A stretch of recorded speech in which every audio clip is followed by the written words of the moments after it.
الرحيم إياك نعبد وإياك نستعين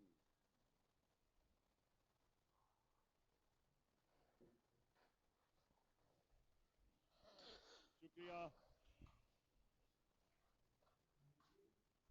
میں سرگودا یونیورسٹی کا شکریہ ادا کرتا ہوں کہ آج انہوں نے مجھے دعوت دیا. میں اب سب سے ریکویسٹ کروں گا کہ خاموشی سے آپ نے میری بات سننی ہے. پسند آئی تو بعد میں پھر نعرے مارنا. شکریہ شکریہ. اچھا ابھی بس آیا سب پتہ چل گیا. سن لیں آپ میری بات. اچھا دیکھیں مجھے پتہ چلا کہ جو گورنر پنجاب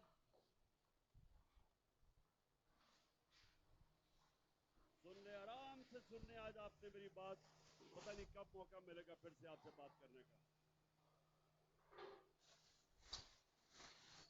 میں سب سے پہلے گورنر پنجاب جو چانسلر ہے سرگودا یونیورسٹی کا. گورنر صاحب ذرا میں آپ سے مخاطب ہوں. اب سب کے سامنے سرگودا یونیورسٹی کے اسٹوڈنٹس کے سامنے میں گورنر پنجاب سے مخاطب ہوں. میں سب سے پہلا سوال گورنر صاحب کہ یہ آپ کو کس نے اجازت دی ہے کہ آپ پولیٹیکل لیڈرز کو یونیورسٹی کے اسٹوڈنٹس کے سامنے ان کو ایڈریس کرنے سے روکیں؟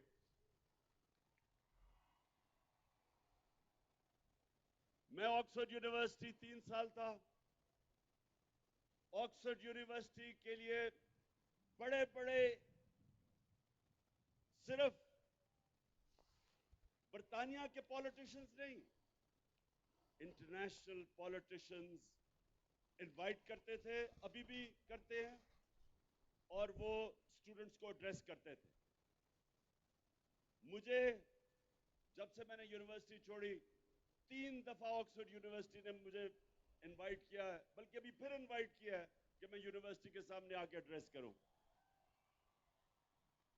تو میں یہ اس گورنر سے پوچھتا ہوں کہ یہ یونیورسٹیز نرسریز ہوتی ہیں فیوچر لیڈرز کے لیے.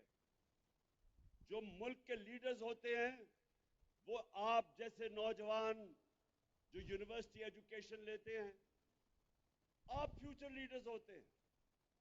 تو اگر آپ کے سامنے پولیٹیکل لیڈرز نہ آ کے ایڈریس کریں تو آپ کی پولیٹیکل تربیت کیسے ہوگی؟ کیسے آپ کو پتا چلے گا؟ آپ اپنا نظریہ کیسے بنائیں گے؟ کیسے آپ کو پتا چلے گا کہ لیڈرشپ کیا ہوتی ہے؟ کیونکہ آپ نے انشاءاللہ اس ملک کے فیوچر لیڈر سے میرے سامنے بیٹھی ہوئی ہے. سو گورنر خدا کے واسطے ان چوروں کی باتیں نہ سنو جو اوپر بیٹھے ہوئے ہیں. عمران خان کو یہ قوم 50 سال سے جانتی ہے, اور میں اپنے فیوچر لیڈرز کے سامنے اگر آ کے بات کروں گا تو ملک کی بہتری کی بات کروں گا, ان کی بہتری کی, ان کی تربیت کی بات کروں گا. اور آپ کی ایک تو یہ جب بھی یہ سارا جو چوروں کا ٹولہ اوپر آ کے بیٹھ گیا ہے, جب یہ میرا نام سنتے ہیں تو ان کی کانپیں ٹانگنی شروع ہو جاتی ہے. اور یہ گورنر کی بھی کانپیں ٹانگی کہ اس نے وائس چانسلر کو کہا کہ جناب عمران خان کو نہ بلاؤ. سب کو بلانا چاہیے. میں چاہتا ہوں کہ کانپیں ٹانگنے والا بلاول بھی آپ کے سامنے کھڑا ہو. یہ اور بات ہے کہ وہ آدھی اردو آدھی انگریزی, اور وہ کہہ کچھ رہا ہوگا مطلب کچھ اور سمجھ آ جائے گی آپ کو. وہ کئی دفعہ اس کو یہی نہیں پتا چلتا کہ وہ کرتا ہے یا کرتی ہے. اور دوسری طرف اگر شہباز شریف آیا تو میں آپ کو یقین دلاتا ہوں کہ وہ آپ سے پیسے مانگنے شروع کر دے گا.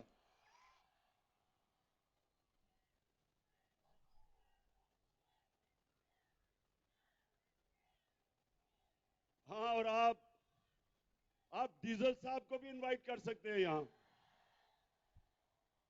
سب کو آنا چاہیے. ڈیزل بس سن لو نا. میں یہ کہہ رہا ہوں کہ یونیورسٹیز کے اندر سارے پولیٹیکل لیڈرز کو آ کے موقع ملنا چاہیے، اپنا موقف رکھے، کیونکہ آپ کی ٹریننگ ہو رہی ہے. اور اس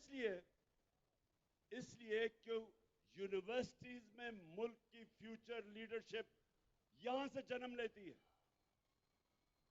اور دوسری چیز، اچھا ذرا آپ نے دیکھیں، آرام سے آج آپ نے میری بات سننی ہے، کیونکہ مجھے آپ کا جذبہ اور جنون میں نوٹس کر رہا ہوں، ماشاءاللہ ابل رہا ہے.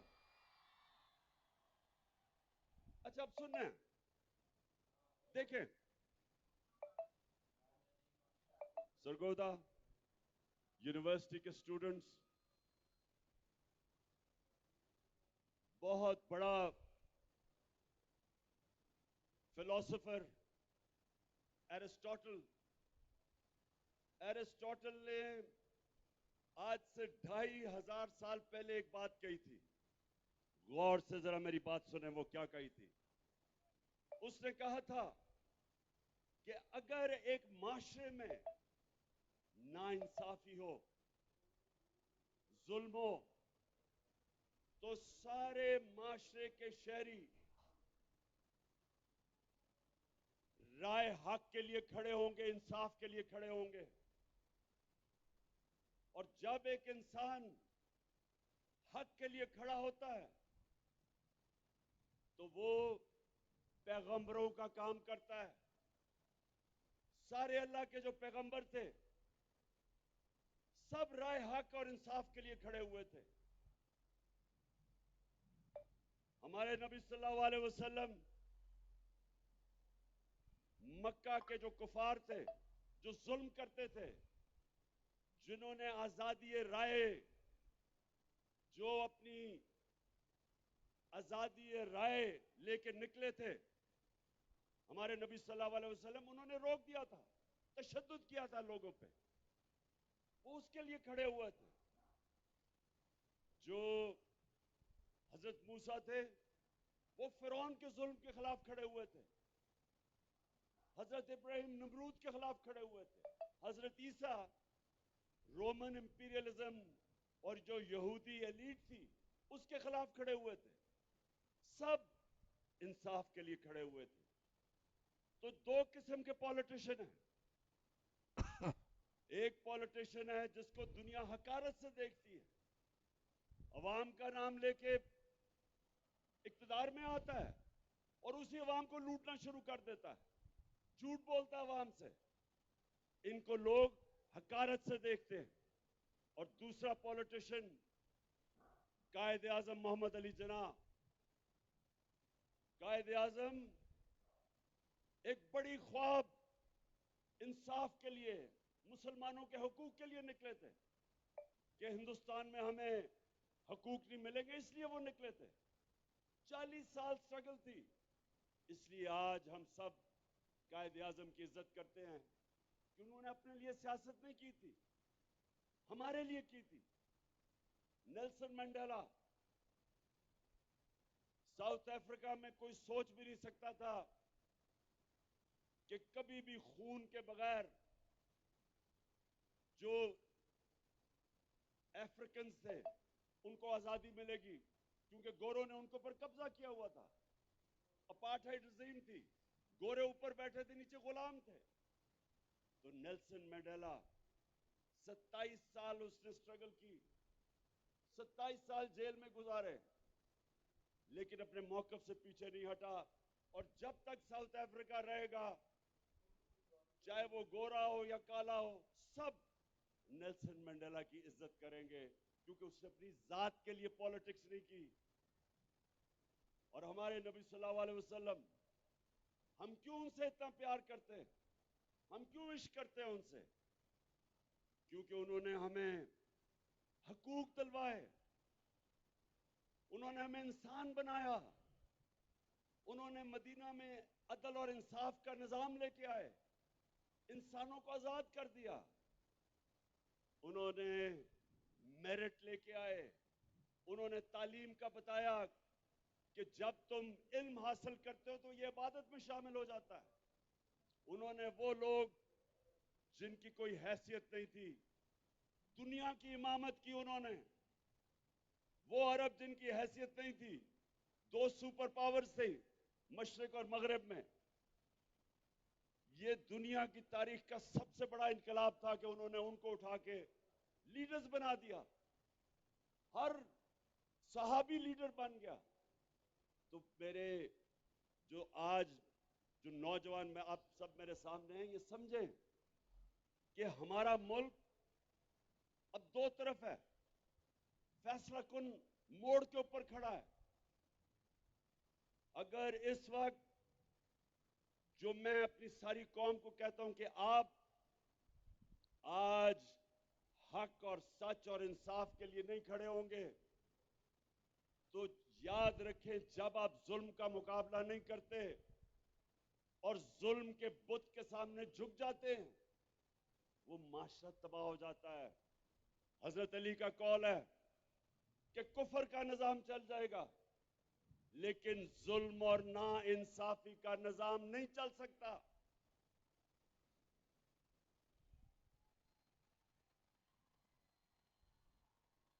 اور جو میرے دنیا کے سب سے عظیم لیڈر، ہم سب کے دلوں کا جو راج کرتے ہیں، نبی صلی اللہ علیہ وسلم، 1500 سال پہلے انہوں نے جو کہا تھا، میں سب چاہتا ہوں یہ بار بار میری بات یاد رکھنا کہ جو انہوں نے کہا تھا، ان کی جو حدیث ہے کہ تمہارے سے پہلے بڑی قومیں تباہ ہوئیں، جدھر کمزور چھوٹا چور چوری کرے تو جیل میں، اور بڑا ڈاکو جب چوری کرے تو اس کا وہ نہ پکڑ سکے جو ملک، اس کو این آر او دے دے، وہ تباہ ہو جاتا ہے۔ یہ یاد رکھیں کہ آپ آج اپنے سامنے ملک کو تباہی کی طرف جاتے دیکھ رہے ہیں، کیونکہ میرے نبی نے کہہ دیا تھا کہ جب آج جیلوں میں جا کے دیکھیں سب غریب لوگ نظر آئیں گے آپ کو۔ مشرف نے مجھے بھی کوئی چند دن جیل میں رکھا تھا، مجھے کوئی بڑا ڈاکو وہاں جیل میں نہیں نظر آیا، سب چھوٹے غریب لوگ تھے۔ اور جب میں اسمبلی میں گیا تو بڑے بڑے نامور ڈاکو مجھے پاکستان کی اسمبلی میں نظر آئے۔ تو یہ دیکھیں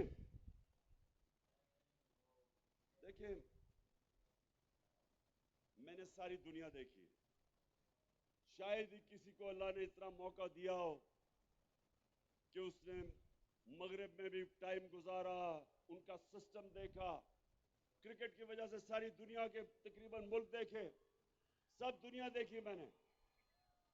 میں آج آپ سب کو دیکھیں، میرے سرگودا یونیورسٹی کے نوجوانوں، غور سے میری بات سنیں، ساری دنیا میں جو ملک خوشحال ہیں، جتنے بھی ملک خوشحال ہیں، سارے ملک جو خوشحال ہیں وہاں انصاف کا نظام ہے، وہاں رول آف لا ہے، وہاں قانون کی حکمرانی ہے۔ اور جتنے ملک غریب ہیں، وسائل کے باوجود، نائجیریا تیل کے ذخیرے پہ بیٹھا، سب سے زیادہ تیل افریقہ کے اندر نائجیریا میں ہے، ساؤتھ افریقہ میں وینزویلا، سب سے زیادہ ساؤتھ امریکہ میں جو تیل ہے وہ وینزویلا میں ہے۔ وینزویلا سے بیچارے لوگ نوکریاں ڈھونڈنے کے لیے مر مر کے دوسرے ملکوں میں جاتے ہیں، غربت ہے۔ نائجیریا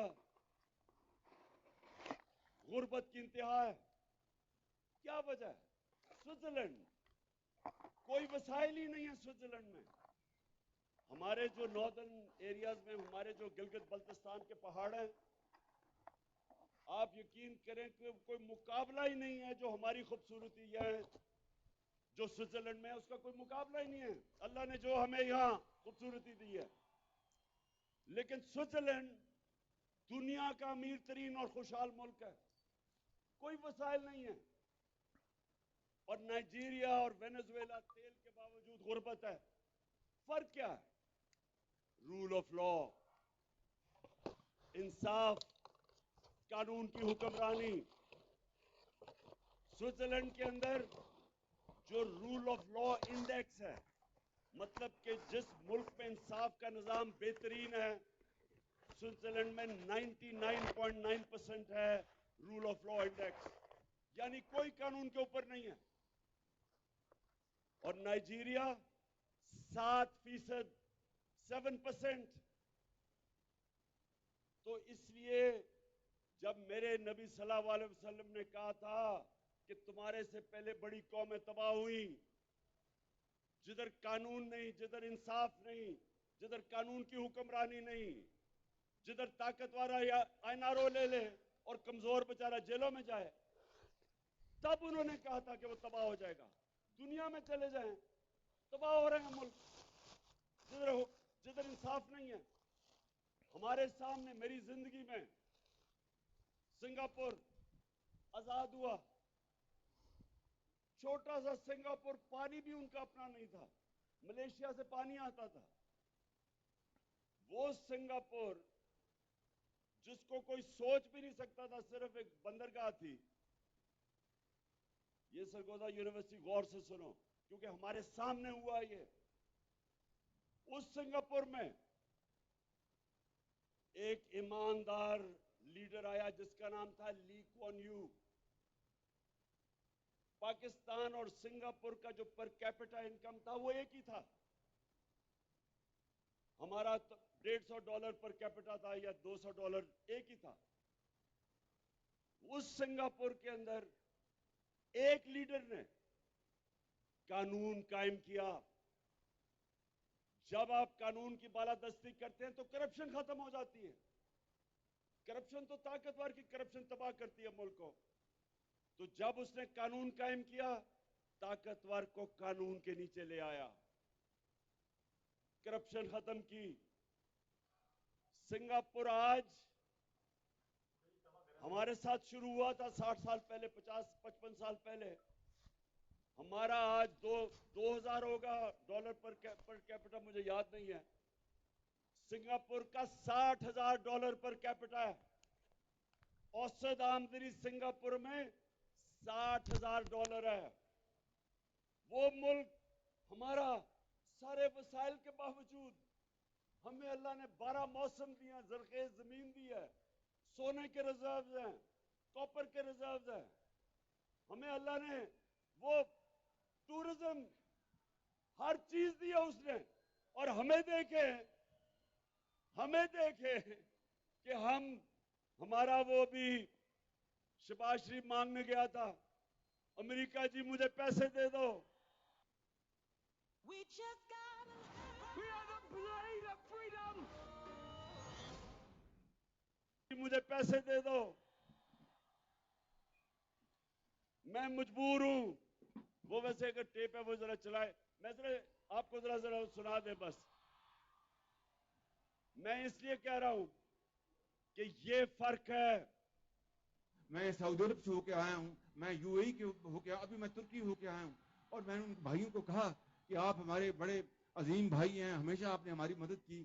اور میں نے یہی کہا, جب میں آیا ہوں تو آپ سمجھیں گے شاید یہ مانگنے آیا. میں مانگنے نہیں آیا, لیکن مجبوری ہے. جس طرح ماضی میں 75 سال میں آپ نے ہمارا ہاتھ اٹھایا ہے. میں یہ آپ کو سرگودا دیکھیں, ہم اب یہ دیکھ رہے ہیں کہ ہمارا پرائم منسٹر جب پیسے مانگتا ہے سارے ملک کی عزت ختم ہو جاتی ہے. باہر جب آپ جاتے ہیں ہرا پاسپورٹ لے کے دنیا میں جب جاتے ہیں تو آپ کو علیحدہ لائنوں میں کھڑا کر دیتے ہیں, کیونکہ جو ملک دوسرے ملکوں کے سامنے ہاتھ پھیلاتا ہے جس طرح جو آدمی دوسرے آدمی کے سامنے ہاتھ پھیلاتا ہے عزت نہیں ہوتی, قومی غیرت ختم ہو جاتی ہے. تو میں جو آج آپ کو خاص طور پہ, میں سرگودا یونیورسٹی خاص طور پہ جو میں آپ کے پاس آیا یہ بتانے کے لیے کہ دیکھیں, اگر ہم یہ سمجھتے ہیں کہ یہ ملک چل جائے گا, کہ جیل بھرے ہوں بیچارے غریب لوگوں سے جو مجبوری میں چوری کریں, بے روزگاری میں, آج کل جو بجلی کے بل ہیں وہ کون دے سکتا ہے, تو مشکل میں جو چوری کریں وہ جیل میں, اور جو بڑے بڑے ڈاکو اربوں روپے کی چوری جنہوں نے کی ہو وہ دندناتے پھرے ہیں, پرائم منسٹر بن جائیں. یہ جو اب ذرا سنیں, یہ آپ کے لیے میں صرف بتا رہا ہوں, سرگودا یونیورسٹی یہ پالیٹکس نہیں ہے, یہ ہمارے مستقبل کا فیصلہ ہونے جا رہا ہے. اگر ایک ملک کا پرائم منسٹر اس کو بناتے ہیں جو 16 ارب روپے کی, وہ اور اس کا بیٹا, ان کو چوری میں انڈر ٹرائل ہوتے ہیں, ان کو سزا ہونے والی تھی 16 ارب روپے کی, ایف آئی اے کا کیس کہ انہوں نے چپڑاسی, مقصود چپڑاسی اور ان کے نام پہ 16 ارب روپیہ لیا, 1600 کروڑ روپیہ, اس کو پرائم منسٹر بنا دیں. وہ اسحاق ڈار جو ریٹن, سنیں ذرا, اس نے ریٹن ایفیڈیوٹ دیا ہوا ہے سن 2000 میں میجسٹریٹ کے سامنے کہ میں شریف خاندان کے پیسے چوری کر کے لندن بھیجتا تھا, میں منی لانڈرنگ کرتا تھا, کنفیشنل سٹیٹمنٹ ہے اس کی, اس کو فائنانس منسٹر بنا دیں, یعنی بلے کو بٹھا دیں دودھ کی حفاظت کرنے کے لیے. اور آصف زرداری, اس کے اوپر کتابیں لکھی ہوئی ہیں چوری پہ, اس کے باہر ایک کتاب ہے کیپٹلزم اکیلیز ہیل, وہ کتاب ریمنڈ بیکر نے لکھی ہوئی ہے کہ کتنی چوری اس نے اور نواز شریف نے کی. اخباروں میں ان کے آرٹیکل آئے ہوئے ہیں, باہر کی دنیا میں اس کو 10% کہتے تھے. نیب اس کو پکڑ نہیں رہی, نیب اس کے کیسز ختم کرتی جا رہی ہے. ادھر ابھی سندھ کا گورنر بنایا ہے, وہ ذرا سندھ کا گورنر دیکھے اور مولا جٹ دیکھے, کوئی فرق نہیں آپ کو نظر آئے گا اس میں. یعنی وہ لوگ جن کو جیلوں میں ڈالنا تھا, وہ 60%, یہ جو کیبنٹ بنائی ہے 60% کیبنٹ ضمانت پہ ہے, بیل پہ ہے, چوری کے کیسز ہیں ان کے اوپر. اور جس کو بنایا ہوا ہے انٹیریئر منسٹر رانا ثناء اللہ, اس کا اپنا نون لیگ کا وزیر عابد شیر علی کا باپ کہتا ہے اس نے 18 قتل کیے ہیں. تو اس ملک جس کے اوپر ان طرح کے چوروں کو بٹھا دو تو یہ سیاست نہیں ہے, اب یہ جہاد ہے, ان چوروں کے خلاف جہاد ہے. اور یہ نوجوانوں یہ یاد رکھیں کہ ایرسٹوٹل نے تو کہا تھا 2500 سال پہلے, لیکن اللہ نے قرآن میں ہمیں حکم دیا ہے, اللہ نے ہمیں حکم دیا ہے امر بالمعروف والنہی عن المنکر, کہ اچھائی کے ساتھ کھڑے ہو اور برائی کے خلاف کھڑے ہو. حکم ہے اللہ کا کہ جب آپ دیکھتے ہیں کہ معاشرے میں برائی ہے تو آپ سب کے اوپر فرض ہے کہ آپ برائی کے خلاف کھڑے ہوں اور اچھائی کے ساتھ کھڑے ہوں. اللہ نے آپ کو اجازت نہیں دی نیوٹرل ہونے کی, یا جب آپ دیکھتے ہیں, یہ سن لیں میری بات, قومیں معاشی تباہی کبھی پہلے نہیں آتی, پہلے ایک قوم اخلاقی طور پہ مرتی ہے پھر معاشی طور پہ مرتی ہے. مولانا رومی سے کسی نے پوچھا کہ مولانا صاحب ایک قوم کیسے مرتی ہے؟ مولانا رومی نے کہا کہ وہ قوم جب اچھے اور برے کے بیچ میں تمیز کرنی ختم کرتی ہے مر جاتی ہے. اخلاقی طور پہ جب قوم مرتی ہے تب قوم ختم ہوتی ہے.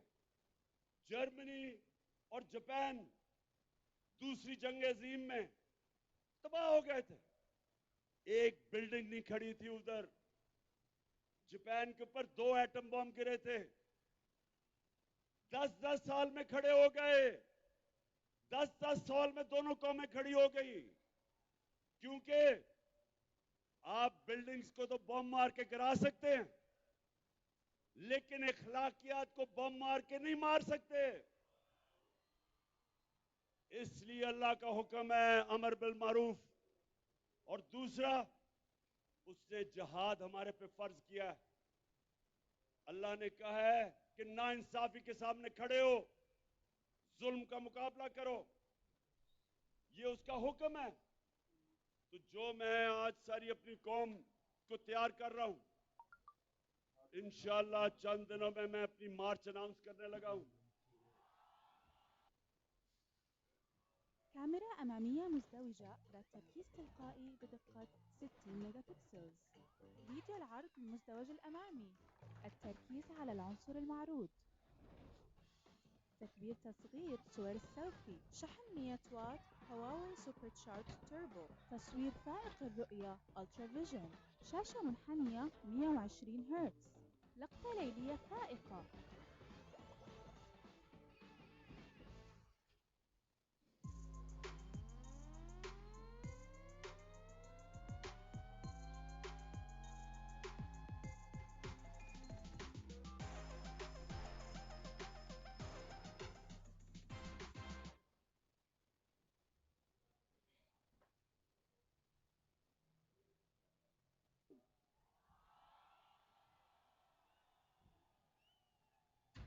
اور یہ سیاست نہیں ہے، یہ میرے ملک کے لیے حقیقی آزادی کی جہاد ہے.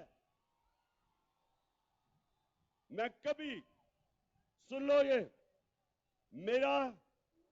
میرا جو ایمان ہے، میں سمجھتا ہوں کہ ان چوروں کی غلامی سے بہتر یہ ہے کہ میں مر جاؤں. میں جینا نہیں چاہتا. انسان کو مر جانا چاہیے بجائے ان چوروں کی غلامی کرے، کیونکہ وہ موت ہے جو چور جب اوپر بیٹھ جائے قوم مر جاتی ہے. اور قوم آج دیکھ لیں کہ ساری جگہ پیسے مانگتے پھر رہے ہیں. 6 مہینے پہلے جب یہ آئے ہیں چور، تو تب کیوں نہیں یہ حالات تھے؟ آج ہر قسم کی معیشت بھی نیچے، مہنگائی اسمانوں پہ، بے روزگاری اسمانوں پہ، ہر قسم کی چوری ڈکیتی بڑھتی جا رہی. کیوں؟ کیا ہوا ہے؟ کون سی قیامت آئی 6 مہینے میں کہ ملک کے یہ حالات ہو گئے؟ کسی ملک پہ بھی آپ چور اوپر مسلط کر دیں ملک تباہ ہو جائے گا. آپ کو دشمنوں کی ضرورت نہیں ہے. اور ہم آج ساری قوم ایک طرف کھڑی ہو گئی ہے، اور یہ جو چور ہیں یہ ایک طرف کھڑے ہو گئے ہیں. قوم ادھر ہے، چور ادھر ہے. جب الیکشن ہوتی ہے ہم ہار جاتے ہیں، اپنے امپائر کھڑے کر کے بھی ہار جاتے ہیں. اور میرا یہ چیلنج ہے، میرا سرگودا یونیورسٹی آخری 2 باتیں کرنے لگا ہوں آپ سے. دیکھیں، اب آخری 2 باتیں. ایک آپ سب نے میرے سے وعدہ کرنا ہے. ابھی نہیں، بات تو کریں. آپ نے سب نے ہاتھ اٹھا کے ایک میرے سے وعدہ کرنا ہے کہ آپ سب ہمیشہ ظلم اور ناانصافی کے سامنے جہاد کریں گے، جھکیں گے نہیں. اور دوسرا، سرگودا یونیورسٹی، دوسری بات، میں آپ سب کو پتا ہونا چاہیے کہ آپ اللہ کی سب سے عظیم مخلوق ہیں، اشرف المخلوقات. اللہ نے ہم سب کے اندر صلاحیت دی ہے اللہ نے ہمیں سب میں صلاحیت دی ہے کہ ہم جو چاہیں ہم بن سکتے ہیں. ہم سب میں صلاحیت ہے. یہ یاد رکھنا کہ انسان ہر کام کر سکتا ہے. صرف ایک شرط ہے کہ جب وہ کسی خواب کے پیچھے جا رہا ہو، جب وہ اپنی خواب کے پیچھے جا رہا ہو، ایک شرط ہے کہ جب برا وقت آتا ہے آپ نے ہار نہیں ماننی. ہار نہیں ماننی، کیونکہ انسان ہارتا تب ہے جب وہ ہار مان جاتا ہے. سب جو میں نے کرکٹ میں ایک سبق سیکھا تھا، سب سے بڑا سبق میں نے یہ سیکھا تھا